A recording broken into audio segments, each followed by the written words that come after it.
हम पढ़ रहे हैं उत्तराखंड समसाई की। आज है पार्ट 3। पहला टॉपिक है प्रदेश में अनाथ बच्चों के लिए बनेगा देश का पहला सरकारी मदर मिल्क बैंक।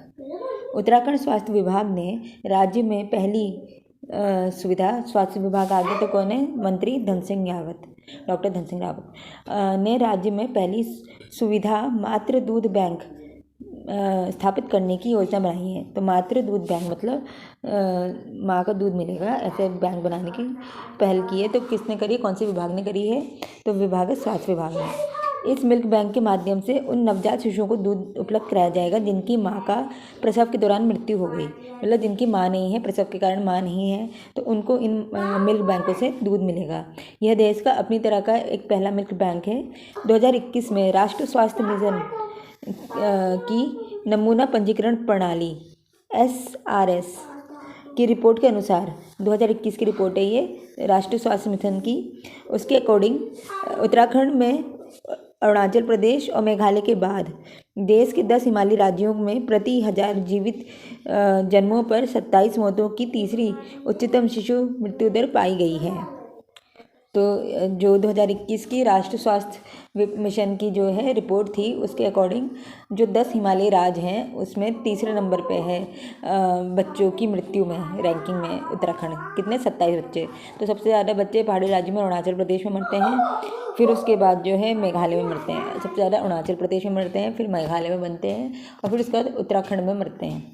तो इसके कारण जो है इस चीज़ को ध्यान में रखते हुए जो हमारा स्वास्थ्य विभाग है उन्होंने जो है मातृ मिल्क बैंक मतलब दूध बैंक की स्थापना करने का योजना बनाई है। अब अगला है प्रधानमंत्री आवास योजना ग्रामीण। प्रदर्शन सूचकांक में उत्तराखंड दूसरे स्थान पे है। तो ये जो योजना है इसका अगर हम बैकग्राउंड देखें तो ये जो इंदिरा आवास योजना थी उसको रिस्ट्रक्चर करके रीनेम करा गया 1 अप्रैल 2016 में। तो प्रधानमंत्री आवास ग्रामीण जो ये योजना है ये 2016 से संचालित है और इसकी टैगलाइन थी हाउसिंग फॉर ऑल टिल 2022। और ये इंदिरा आवास योजना को ही रिस्ट्रक्चर किया गया है। तो पहले चलता था इंदिरा आवास योजना, अब उसको रीनेम करके बोल दिया गया है प्रधानमंत्री आवास योजना ग्रामीण। और एक है प्रधानमंत्री आवास योजना शहरी। जो प्रधानमंत्री आवास योजना ग्रामीण है इसको मिनिस्ट्री ऑफ रूरल डेवलपमेंट देखता है, तो हर स्टेट का भी रूरल डेवलपमेंट ही देखता है।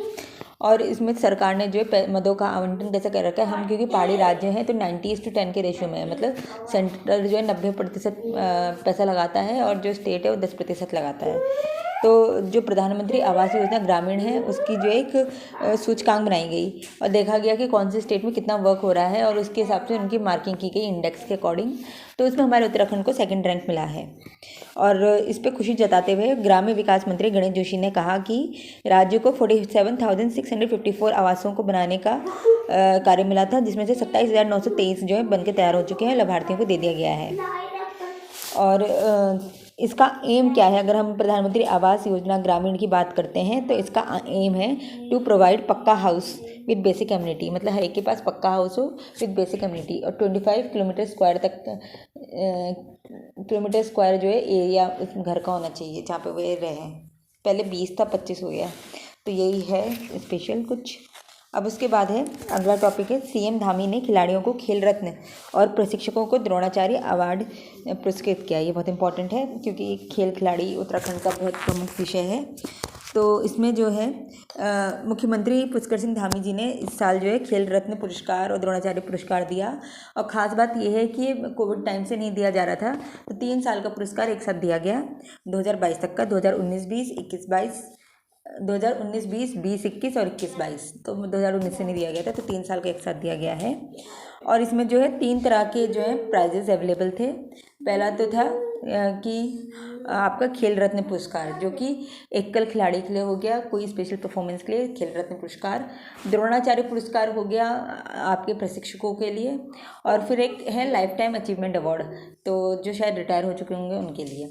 तो या फिर जो एक्सेप्शनल काम बहुत सालों से करते आ रहे हैं और शायद अभी भी खेल में पर एक्सेप्शनल हैं तो उनको मिला। तो इसमें अब हम देखते हैं देहरादून देवभूमि उत्तराखंड खेल रत्न पुरस्कार किसे मिला है। तो 2019-20 के लिए जो है मिला है बैडमिंटन खिलाड़ी लक्ष्य सेन को। लक्ष्य सेन जो है बैडमिंटन खिलाड़ी हैं और इनको 2019-20 के लिए मिला है खेल रत्न पुरस्कार। उत्तराखंड खेल रत्न पुरस्कार 19-20 के लिए मिला है लक्ष्य सेन को। और इन्हीं के पिताजी को 19-20 के लिए जो है बैडमिंटन के लिए द्रोणाचार्य पुरस्कार मिला है। और इनके पिताजी का नाम क्या है? इनका नाम है धीरेन्द्र कुमार सेन। धीरेन्द्र कुमार सेन। तो इनके पिताजी का नाम क्या है? धीरेन्द्र कुमार सेन। 19-20 के लिए धीरेन्द्र कुमार सेन को मिला है आपको प्रशिक्षु के लिए द्रोणाचार्य। और खेल रत्न मिला है किनको मिला है? ये है लक्ष्य सेन। फिर इसके बाद है 2020-21 के लिए जो है चंदन सिंह, ये एथलेटिक हैं चंदन सिंह। तो 2020-21 के लिए एथलेटिक चंदन सिंह को मिला है खेल रत्न पुरस्कार। चंदन सिंह की इमेज ये है, एथलेटिक ये है, इनका नाम क्या है? चंदन सिंह। चंदन सिंह को 2020-21 के लिए मिला है एथलेटिक्स के लिए। और 2019-20 के लिए किसे मिला था? खिलाड़ी लक्ष्य सेन को, बैडमिंटन खिलाड़ी लक्ष्य सेन। तो चंदन सिंह क्या है? एथलेटिक है। लक्ष्य सेन कौन है? बैडमिंटन खिलाड़ी। तो लक्ष्य सेन की उपलब्धि क्या है? उन्हें गोल्ड मेडल मिला है कॉमनवेल्थ गेम्स में 2022 में। 2022 के कॉमनवेल्थ गेम्स में उन्हें गोल्ड मिला है लक्ष्य सेन को। और 2020-21 में जो है आपको एथलेटिक चंदन सिंह को खेल रत्न पुरस्कार दिया गया। अब हम द्रोणाचार्य पुरस्कार की बात करें तो 2021 के लिए द्रोणाचार्य पुरस्कार एक ताइक्वांडो प्रशिक्षक को मिला है जिनका नाम है कमलेश कुमार तिवारी। कमलेश कुमार तिवारी कौन है? ताइक्वांडो प्रशिक्षक। तो 2020-21 के लिए मिला है ताइक्वांडो प्रशिक्षक कमलेश कमलेश कुमार तिवारी। 2020-21 के लिए क्या नाम है? ताइक्वांडो खिलाड़ी कमलेश कुमार तिवारी को। और 2021-22 के लिए मिला है तीरंदाज प्रशिक्षक संदीप कुमार डुकलान। तो ये प्रशिक्षक कौन है? संदीप कुमार डुकलान। इन्हें 21-22 के लिए मिला है द्रोणाचार्य पुरस्कार। तो देखने वाली बात यह है कि वर्ष 21-22 के लिए उत्तराखंड खेल रत्न पुरस्कार किसे मिला है? तो 21-22 के लिए किसी को भी खेल रत्न पुरस्कार नहीं मिला है। खेल रत्न पुरस्कार 19-20 के लिए मिला है, 20-21 के लिए मिला है। 20-21 के लिए एथलेटिक हैं जिनका नाम है चंदन सिंह। और 19-20 के लिए मिला है आपको लक्ष्य सेन के लिए। जबकि देवभूमि द्रोणाचार्य पुरस्कार 19-20 के लिए धीरेन्द्र कुमार सेन है, 20-21 के लिए कमलेश कुमार तिवारी है और 21-22 के तीरंदाज प्रशिक्षक संदीप कुमार डुकलान है। Life time achievement award Suresh Chandra Pandey को मिला है एथलेटिक खेल के लिए। पिछले 4 साल से नहीं मिल पाए थे पुरस्कार। खेल विभाग के अधिकारियों के मुताबिक राज्य में कोविड एवं अन्य वजहों से पिछले 4 साल से खिलाड़ियों और खेल प्रशिक्षकों को पुरस्कार नहीं दिया जा सका था, लेकिन अब पुरस्कारों की घोषणा के बाद इन्हें पुरस्कृत किया जाएगा। अब है आयुष्मान भारत डिजिटल मिशन योजना, हेल्थ आईडी बनाने के लिए देहरादून अव्वल। आयुष्मान भारत डिजिटल मिशन, इसके तहत क्या है? हेल्थ आईडी बनाने में देहरादून जिले में प्रदेश में अव्वल है। राज्य में अभी तक 30 लाख लोगों की आभा आईडी बना चुके हैं। आभा वही है आयुष्मान भारत मिशन योजना। तो आईबी आईडी होगी तो आयुष्मान भारत डिजिटल मिशन योजना की बात हो रही है। इसमें देहरादून सबसे अधिक 6.61 लाख लोगों ने आईडी बना ली है, जबकि नैनीताल दूसरे स्थान पे है जहाँ पे जो है 30.61 लाख से अधिक। प्रदेश में अभी 30.61 लाख से अधिक लोग अपनी आभा आईडी बना के आयुष्मान भारत डिजिटल मिशन का हिस्सा बन चुके हैं। 30 लाख लोग बन चुके हैं। आईडी बनाने वाले लोगों का स्वास्थ्य संबंधी संपूर्ण ब्यौरा ऑनलाइन दर्ज हो चुका है। प्रदेश की राजधानी देहरादून में सबसे अधिक 6,61,919 आभा आईडी बन चुकी हैं। आभा आईडी के फायदे क्या हैं? स्वास्थ्य संबंधी सभी जानकारियाँ ऑनलाइन उपलब्ध हो जाएंगी। अस्पताल के पंजीकरण से लेकर उपचार तक का सारा कार्य पेपरलेस होगा। अस्पताल में QR कोड के जरिए टोकन जारी हो जाएगा और बीमारी के इलाज से संबंधित रिकॉर्ड डिजिटल माध्यम से सुरक्षित हो जाएंगे। नेक्स्ट टॉपिक है उत्तराखंड की नई पर्यटन नीति को मंजूरी। 16 मार्च 2023 को उत्तराखंड के पर्यटन निवेश बढ़ाने के लिए सरकार ने नई पर्यटन नीति को मंजूरी दी। तो नई पर्यटन नीति 16 मार्च 2023 को मंजूर हुई है। 16 मार्च 2023 को नई पर्यटन की नीति है, ठीक है, ये हुई है। जो 2015 की पर्यटन नीति थी उसमें टूरिज़्म को जो है एक उद्योग का दर्जा मिला था। अब एक नई पर्यटन नीति देखा इसमें क्या है। इसमें पर्यटन क्षेत्र में निवेश प्रोत्साहन पर लेने के लिए प्रोजेक्ट लागत की न्यूनतम सीमा 5 करोड़ रुपये की गई है। राज्य में जो निवेश heli tourism, caravan tourism, adventure tourism, cab tourism के इलेक्ट्रॉनिक वाहनों में पूंजी निवेश करेगा उसे 100% सब्सिडी दी जाएगी। बता दें कि 2018 की पर्यटन नीति में पर्यटन क्षेत्र में निवेश करने पर मात्र 10% अनुदान का प्रावधान था। तो इस बार की पर्यटन नीति में क्या है कि सब्सिडीज़ को बढ़ा दिया गया है और अनुदान भी बढ़ा दिया है। तो मुख्य बिंदु क्या है?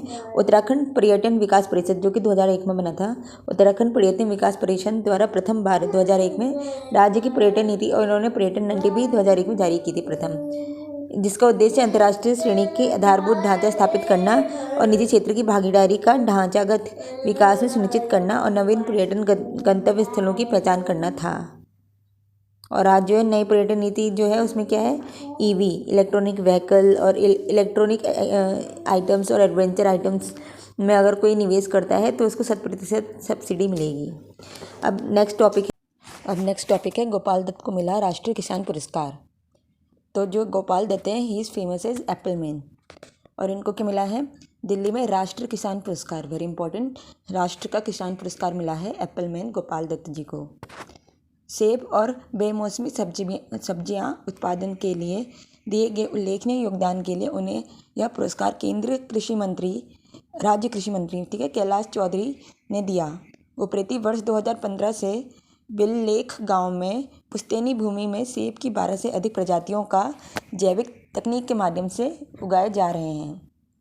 तो उत्तराखंड के एप्पल मैन है कौन है? गोपाल दत्त उप्रेती। कैसे याद रहा? गोपाल दत्त में दादा का नाम था तो बस उप्रेती अलग कास्ट चेंज होगी, गोपाल दत्त उप्रेती। तो एप्पल मैन कौन है? गोपाल दत्त उप्रेती। एक हमने पीछे पढ़ा था क्या हमने पढ़ा था? वृक्ष मानव, तो वो बंदा विश्वेश्वर दत्त सकलानी। और उससे पहले हमने एक अभी रिसेंटली पढ़ा था वो बीज बचाओ आंदोलन के कौन है? विजय जरधाड़ी। तो अब हमने 3 नाम याद कर लिए हैं। तो एप्पल मैन, उत्तराखंड के एप्पल मैन कौन है? ये हैं आपके गोपाल दत्त उप्रेती। तो गोपाल दत्त उप्रेती को क्या मिला है? राष्ट्रीय किसान पुरस्कार, क्योंकि इन्होंने 12 से ज़्यादा प्रजातियां के सेब जो हैं उगाए हैं और कौन सी जगह से हैं? बिल्लेख गांव से हैं। और इसके बाद है डॉक्टर ममता को मिला साराभाई राष्ट्रीय वैज्ञानिक पुरस्कार, पूरे देश में मिला दूसरा स्थान। तो यह जो डॉक्टर ममता पुरोहित हैं, ये एक साइंस की अध्यापिका हैं, बागेश्वर कपकोट को बिलोंग करती हैं। वहाँ पे एक स्कूल है राजकीय उच्च माध्यमिक विद्यालय उत्तरोड़ा, वहाँ पे ये नियुक्त हैं विज्ञान की शिक्षिका डॉक्टर ममता पुरोहित।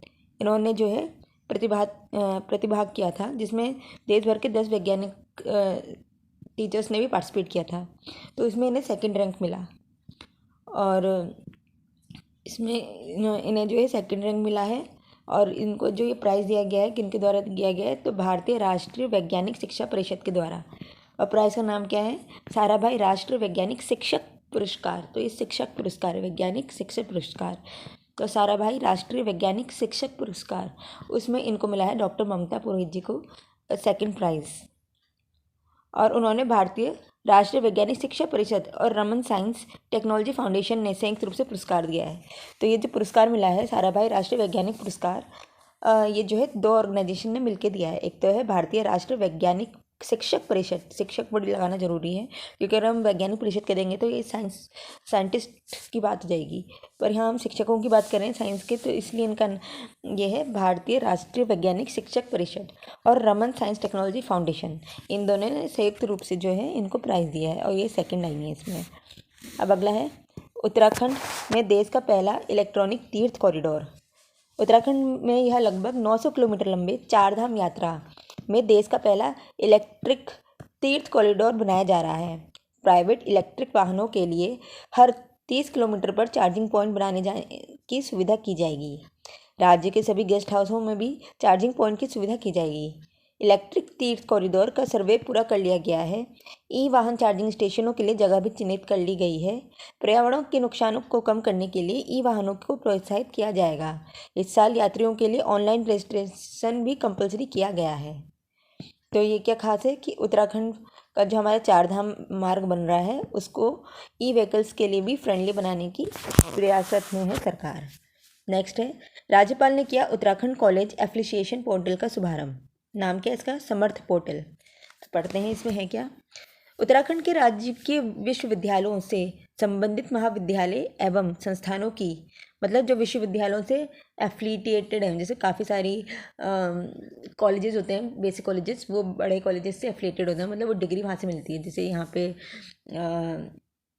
काफ़ी, मतलब मैं नाम नहीं लेना चाहूँगी, पर काफ़ी कॉलेजेस हैं जो कुमाऊँ यूनिवर्सिटी से एफिलिएटेड हैं, काफ़ी कॉलेजेस हैं जो गढ़वाल यूनिवर्सिटी से एफिलिएटेड हैं। तो इस तरह से उत्तराखंड के राजकीय विश्वविद्यालय, तो राजकीय विश्वविद्यालय तो हमारे यहाँ 5 हैं, उनसे संबद्ध महाविद्यालय एवं संस्थानों को संबंधित प्रक्रिया को सुगम व प्रभावी बनाने जाने की दृष्टिगत जो हमारे राज्यपाल हैं लेफ्टिनेंट जनरल गुरमीत सिंह, उन्होंने सोमवार को राजभवन में उत्तराखंड कॉलेज एप्लीकेशन पोर्टल का शुभारंभ किया। उत्तराखंड कॉलेज एप्लीकेशन पोर्टल का शुभारंभ किया। इस पोर्टल के शुभारंभ से संबंधित देने वाले 5 विश्वविद्यालय इसमें इन्वॉल्व हैं। पहला है हेमवती नंदन बहुगुणा उत्तराखंड चिकित्सा शिक्षा विद्यालय, दूसरा कुमाऊं विश्वविद्यालय, तीसरा वीर माधव सिंह भंडारी उत्तराखंड प्रौद्योगिकी विश्वविद्यालय, चौथा शोभन सिंह जीना विश्वविद्यालय और पांचवा श्रीदेव सुमन उत्तराखंड विश्वविद्यालय। तो ये गढ़वाल यूनिवर्सिटी को अब श्रीदेव सुमन उत्तराखंड विश्वविद्यालय कहते हैं। कि संबंधित प्रक्रिया ऑनलाइन मोड से संपादित की जाएगी। इस पोर्टल के शुभारंभ के अवसर पर राज्यपाल ने कहा कि संबंधित प्रक्रिया को पारदर्शी, समयबद्ध और सुगम बनाए जाने के लिए इस पोर्टल को लॉन्च किया गया है।